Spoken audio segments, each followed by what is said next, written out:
Prieks redzēt, RD Elektronikas jau kuro gadu pēc kārtas ir 6. vai ne jau? Jā. Ir 6. gadu pēc kārtas, kad mēs jau runājam par konkursu uzvarētājiem tieši elektropreču un sadzīves tehnikas kategorijām. Kas varbūt ir tā galvenā lieta, kāpēc jūs varat noturēties 6 gadus konkursu augšgalā? Jā. Man liekas, ka pats galvenais ir tas, ka mēs esam ļoti drosmīgi un mēs nebaidamies no izaicinājumiem. Tāpēc, ja pat arī pasaulē notiek kaut kādas apokaliptiskas lietas, ja, mēs no tā nebaidamies, mēs mēģinam no tā iegūt kaut kādu labumu, pielāgoties izmaiņām. Tāpēc es domāju, ka tas ir mūsu tāds kā noslēpums.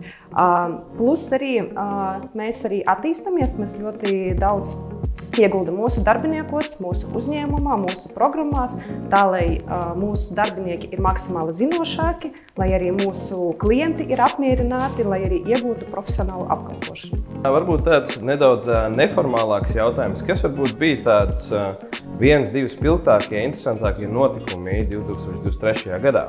Mums kopumā arī uzņēmums sāka piedalīties maratonos, ja, mēs arī sākām skriet, mēs sākām braukt ar riteņiem, ja, lai arī mūs vairāk atpazīst mūsu arī klienti, arī citi arī cilvēki, plus arī, lai vairāk arī tā kā saliedētu mūsu komandu. Mēs sākām arī tirgot citas preces, izņemot elektrotehniku. Ja? Mēs tagad arī sākam pārdot arī smaržas, kosmētiku, trenažierus, ja? Tāpēc mēs arī attīstamies arī citos virzienos. Tāpēc arī tas ir tāds vēl viens solis, lai nākamajā gadā iegūtu vēl arī citu nomināciju.